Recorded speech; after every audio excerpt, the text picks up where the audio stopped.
Olá, meus amigos, tudo bem com vocês? Espero que sim. Vamos começar então o treinamento da Millennium Falcon modelado pelo CATIA V5. Como eu expliquei nos vídeos anteriores, não é objetivo dessa aula fazer com que você entre trabalhar na Embraer, mas é o mesmo software que eles usam lá. Assim que você abrir o seu CATIA V5, com a configuração do CAT Settings, que eu falei também no vídeo anterior, para que os comandos fiquem nas posições corretas, de acordo com o tutorial que eu estou fazendo aqui, então você vai abrir o seu CATIA e você vai perceber que ele abre no Product. E nós não vamos trabalhar com essa condição de Product, porque ele monta conjunto. Porém, esse Product, que assim que você abriu, ele pode ser útil. Você vai já colocar botão direito sobre ele, Properties, e aqui no Part Number, tudo maiúsculo, coloca o caps ativo aí. Você vai colocar montagem final Lego Millennium Falcon. Então, agora nós vamos salvar. Você vai salvar isso numa pasta no seu computador. Eu vou colocar essa pasta na área de trabalho. Então, eu vou criar uma pasta aqui para ela, para esse curso Millennium Falcon Lego. Então, as minhas peças agora vão cair dentro dessa pasta aqui que eu acabei de criar, curso Millennium Falcon Lego, no desktop. Pronto. Só que nós não vamos montar nada, a gente não produziu nenhuma peça. É lógico que eu posso, de maneira avançada, fazer Insert New Part aqui e já começar o trabalho. Porém, a montagem final nós vamos ter que fazer com o frame, que é aquela peça complexa da primeira instrução, do primeiro vídeo. Então eu vou modelar agora a Lego um por um. Eu vou fechar isso aqui. O CATIA ele abre imagem JPG. Isso aqui é a thumbnail da nossa aula do episódio 1. Seguindo aí a regra do Star Wars, vamos colocar episódio 1, episódio 2, até o episódio final da montagem da nave. E só de modelamento de peças vai ter episódio 224. Mas nós precisamos começar nesta peça aqui. Conforme explicado, Lego é uma marca registrada. Nós não vamos modelar o logotipo na peça. Embora a gente possa escrever um texto na parte 2D, salvar como DWG e depois inserir isso aqui na peça e extrudar para dar esse volume, ou percorrer um caminho, que é o caso disso aqui, é uma forma cilíndrica, Fez um círculo e percorreu para formar as letras. Mas nós não vamos fazer isso. O resto a gente vai colocar todos os detalhes. Muito bem, então vamos fechar aqui a thumb da... Nós temos aqui na Window os outros arquivos abertos, Então esse arquivo aqui, no X preto, eu fecho somente aquela foto. Vou ficar com outras duas fotos aqui. No catálogo que a gente fez download, não mostra a parte de baixo da peça, os detalhes lá. Nós fizemos um croquis também, se você não viu isso, dá uma olhada na nossa aula número 1 aí. Eu vou colocar um card para você dar uma olhada lá, caso você esteja vendo esse vídeo aqui primeiro. Então, eu vou agora pegar a outra imagem aqui para mostrar como ela é por baixo. É lógico que na foto, em detalhe, a gente vê algumas falhas na peça. E ela tem cantos arredondados mínimos aqui. A gente chama isso aqui de alívio de tensões. Nós vamos aplicar um alívio aqui que seja relacionado ao bico de impressão da nossa impressora. Porque nós vamos fazer a produção das peças da nave. Para quem comprar o curso, e for montar a nave em escala de 2:1, que ela vai ficar grande, também está explicado isso num outro vídeo, eu vou colocar o card dele aqui, para vocês consultarem a respeito disso. Então nós já medimos, já fizemos um croquis nas duas aulas anteriores, e agora a gente vai partir para o modelamento 3D. Não tem problema você deixar a imagem aberta aqui, junto com os seus arquivos, que você está projetando, que você está modelando. Muito bem, então agora eu vou pegar aqui o Start, Mechanical Design, Part Design. É onde nós modelamos em sólidos no CATIA V5. Então ele vai sair dessa ferramenta de visualização de imagens e ele vai abrir o pacote agora, a solution, que é feita para desenhar peças sólidas. Aqui eu tenho algumas barras de ferramentas que estão até redundantes, porque no treinamento de projetista eu ensino como criar uma grade, uma aba de comando customizada, né? Então aqui eu não quero ver essa daqui, ó, turma ELI, EAD, eu fecho, e se eu precisar abrir, é só colocar botão direito aqui e procurar o nome dela aqui, ó, ELI, turma EAD, eu acabei de fechar. Então no CATIA você pode criar uma barra de ferramentas customizadas para você poder usar. Muito bem, feito isso, nós vamos renomear essa peça aqui. Então botão direito, propriedade, nós vamos dar o nome aqui para ela, que vai ser a Lego Base. Lego Base.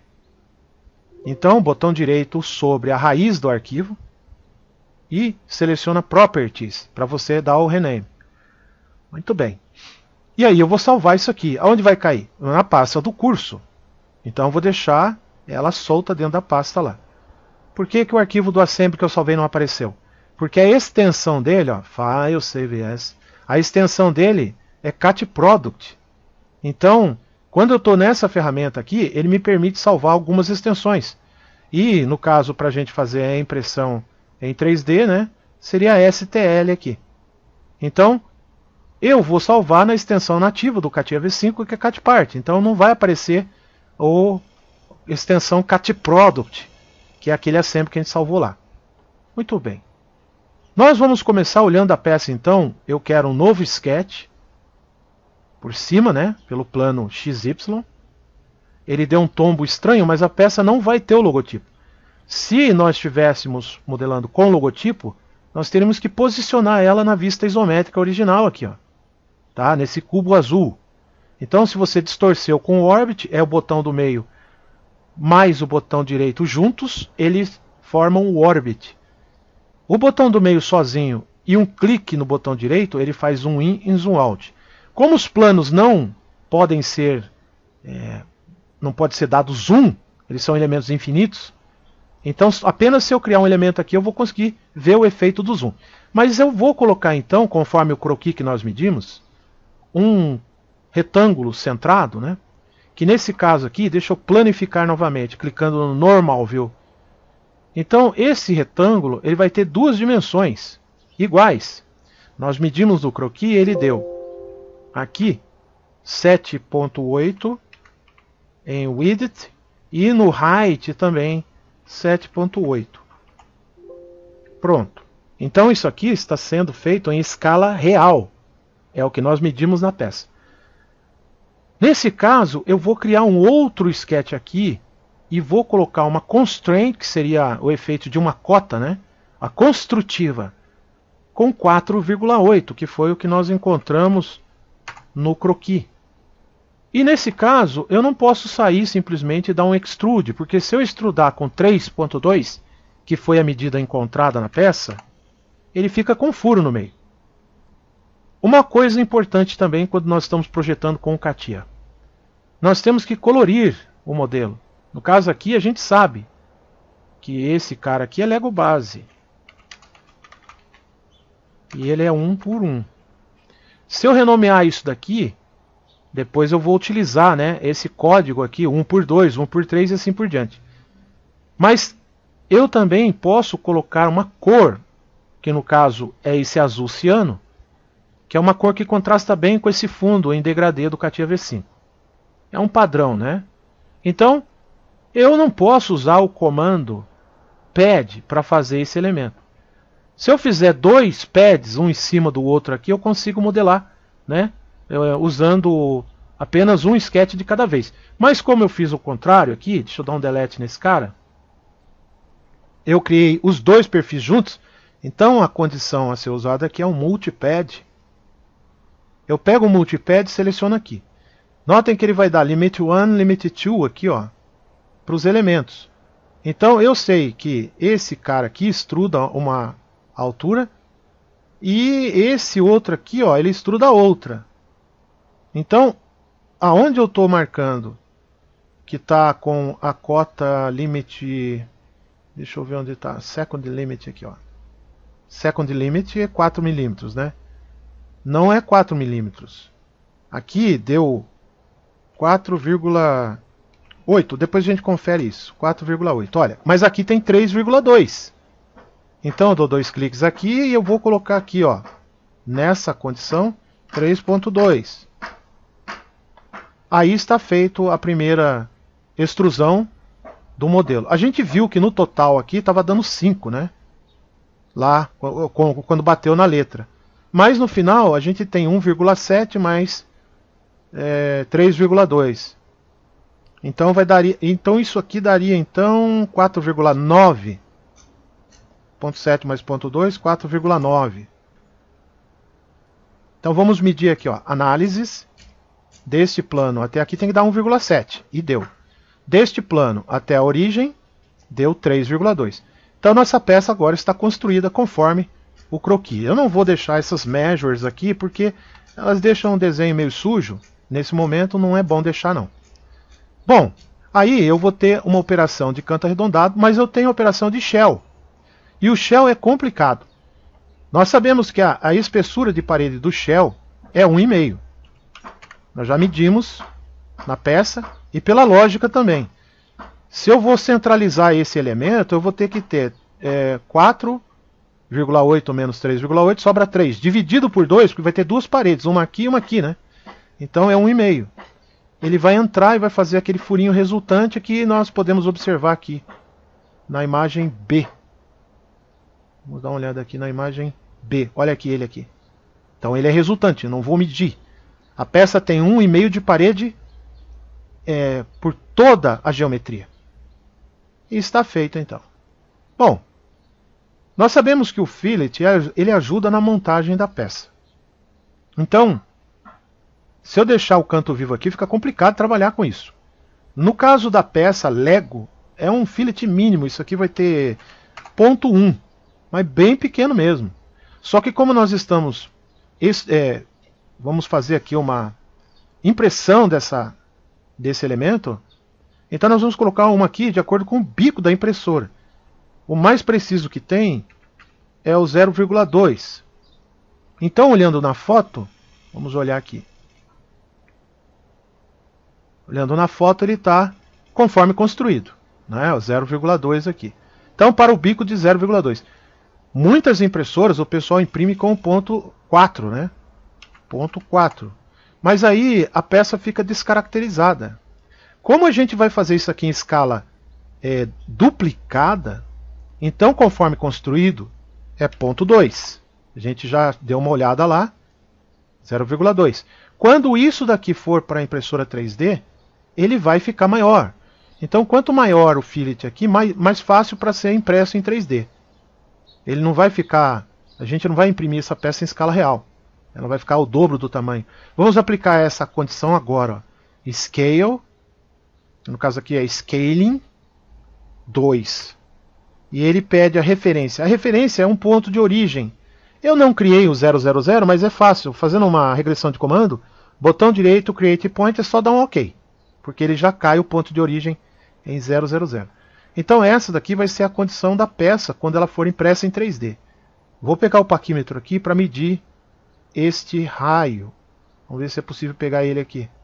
Ele pegou a área.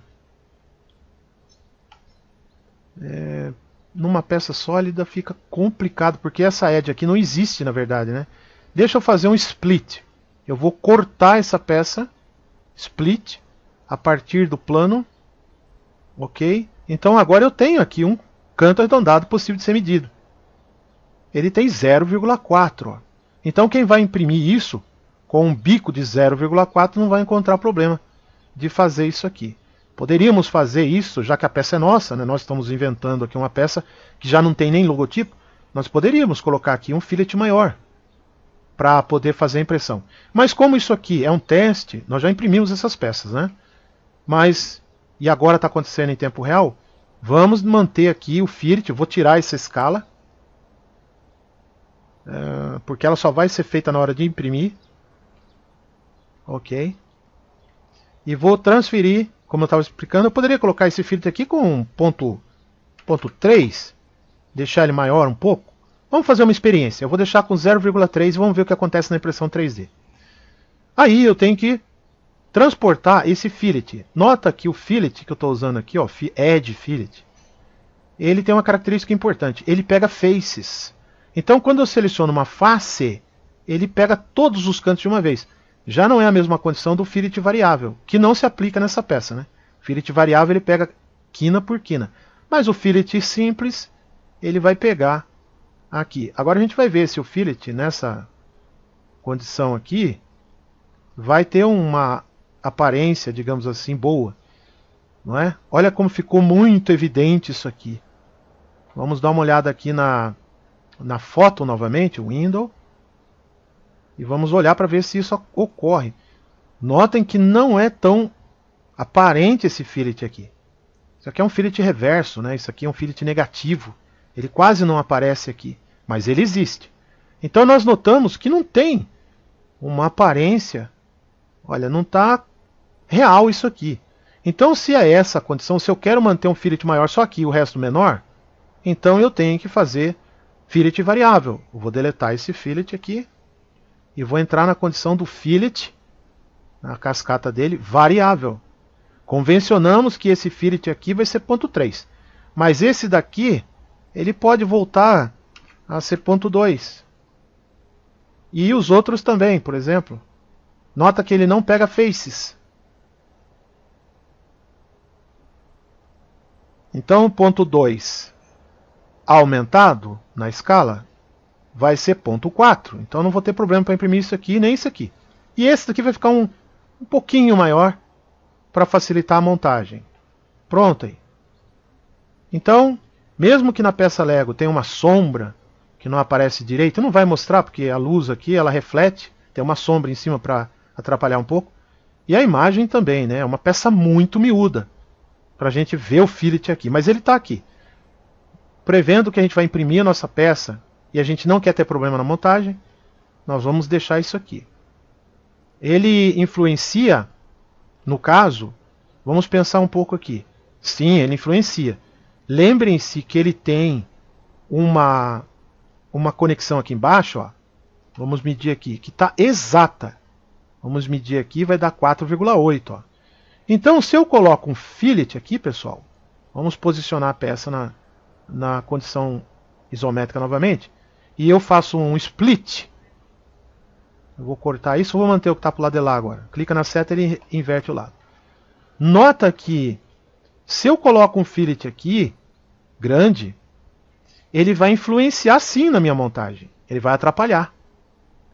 Então, eu vou medir apenas essa edge aqui, ó. Na verdade, eu vou medir desse plano até este ponto, porque daqui para cima ele começa a aumentar, a agregar material. Então, ele não vai entrar na peça. 4,8 é exato. Eu deveria deixar, então, esse aqui com um canto vivo, né? Vamos verificar, então, se mantemos isso ou se nós vamos remover isso aqui. Se há alguma vantagem nisso, né? Eu vou pegar, então, o plano análises deste ponto até esse ponto, olha lá. Deu 1,3, não deu 1,5, porque esse raio tem 0,2. Muito bem. Então, até onde ele ficaria a peça? Ficaria até aqui. Ficaria um vão aqui, porque ela simplesmente não monta. Então, eu vou agora fazer o seguinte. Esse fillet aqui, eu vou excluir esse fillet e vou deixar ele como uma quina. Se eu fizer isso, na hora da montagem, olha só, eu quero análises deste plano até este ponto aqui. Ele vai ter 1,5 de montagem para chegar naquela peça ali, né? No caso, é como se eu estivesse montando isso daqui na peça real lá. Para isso ser possível, eu teria que fazer fillets na parte de dentro também, em todas as peças. Então, se eu vou imprimir 3D, isso aqui é uma peça de Lego, ela não poderia ficar com canto vivo, senão ela ficaria com ponto de tensão aqui. Pode quebrar a peça, né? Então, o projetista ele tem que considerar isso. Tá, como é que eu vou resolver o problema? Se eu quiser manter o fillet aqui, vamos voltar ao fillet então. Se eu quiser manter esse fillet de 0,2, eu tenho que nas outras peças, todas elas, nessa quina, eu também tenho que fazer um fillet de 0,2. Que na verdade, eu não precisaria de um novo fillet, né? Eu posso usar este fillet aqui, quer ver? Vou dar um delete nele. E aí, o que acontece? O split ele está no futuro. Então, define works, cara, o split não vai acontecer, ó. Mas eu quero ver o fillet feito depois. Vou voltar no tempo, né? Então o split foi feito, eu já cortei ele. E aí eu observo que não tem o fillet aqui. Mas eu vou acordar o meu comando, 2 cliques nele. Vou virar minha peça e vou aplicar aqui o fillet. Então quando eu faço isso, a minha peça ela vai montar até quase bater realmente no piso, né, da peça aqui. Então resolve o problema. Se eu quiser manter o fillet lá fora, eu tenho que colocar um fillet aqui dentro. Eu vou deixar 0,2 porque se a peça colar uma na outra, fica muito difícil a gente desmontar depois, né? Eu já deixo até a unha comprida para evitar esse problema. Essas outras medidas aqui, elas são referência. Eu também posso manter os cantos arredondados aqui. Então eu vou distribuir também todos esses cantos arredondados da peça na parte de dentro. Então isso aqui é um conceito. Uma vez decidido, como todas as peças praticamente vão variar dessa daqui, que é a original, então já fica preso, né, a um padrão. Aqui eu não vou botar o fillet. Deixa eu dar um OK aqui. Então estão feitas ali os fillets internos e o que vai resolver o problema do encaixe ali. Agora, vamos olhar a foto novamente. A foto por fora, né? O fillet mínimo aqui, um fillet maior aqui que a gente colocou. E a parte de baixo.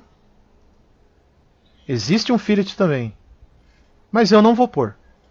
Por uma questão estética, nós vamos imprimir isso aqui. Eu quero que ele fique plano. Aqui é só para ficar conforme construído. Dá um design bonitinho também, né? Fica o canto arredondado aqui e aqui. Mas nessas quinas aqui eu não vou colocar. Muito bem. Daria o problema de suporte também, né? Porque aqui, tendo um canto arredondado, não tem material até o fim. Então a máquina teria que criar talvez um suporte. Pode ficar horrível a impressão 3D disso. Então eu vou deixar realmente preparando já o meu modelo para impressão 3D. Feito isso, acabou o modelo da Lego 1x1. E eu vou tirar aqui esse split, porque ele foi apenas uma verificação. Vou deletar isso aqui também, porque como todas as outras peças vão variar dessa, então eu não quero que mostre coisas que eu não vou usar nos modelos. Na verdade, aquele ponto ali, Ctrl Z, ele pode ser interessante, né, para a gente fazer escala. Então esse ponto aqui, eu vou colocar como origem da escala 2x1. Ok. Então está finalizada a nossa aula do episódio 1 do projeto da Lego Star Wars. Então, como a gente tem falado, se você tiver interesse, né, de comprar o curso completo e receber as pecinhas originais da Lego para montar sua nave no final, para depois vender ela e recuperar o dinheiro do curso, nós vamos colocar o link aí na descrição do vídeo, né? O link de pagamento. Nós não sabemos em que data que você está vendo esse vídeo. Então pode ser que no link do Mercado Pago, que fica lá para venda esse curso, o valor possa estar alterado do valor falado na primeira aula, no episódio 000 lá. E também do 00.1. Então, se você tiver interesse, o link não vai mudar. O que muda talvez é o valor. Ou para baixo ou para cima. Ok? Se você quiser comprar também a nave impressa em escala maior, vai ter o link dela também, mas aí é sob consulta. Basta você enviar uma mensagem no WhatsApp que fica aí na descrição e a gente vê o link para você também fazer a compra, né? E também as próximas aulas agora, elas vão ter música de fundo. Você vai conseguir modelar sua pecinha sim, mas quem comprou o curso vai receber a versão deste vídeo aqui, narrada por mim e explicada. Então não é só o Lego em si, não é só uma simples pecinha não, ele tem um monte de coisas ali muito interessantes que a gente usa na engenharia atualmente. Não é à toa que é um sucesso mundial, né? É um ícone, na verdade. Então, eu agradeço a todos a atenção e caso vocês tenham interesse de comprar o curso avulso, peça por peça, aula por aula também, vai estar na descrição do curso, e os cursos completos com a nave, conforme a gente explicou no episódio 000. Beleza, gente? Então, fiquem todos bem e até a próxima aula. Um abraço.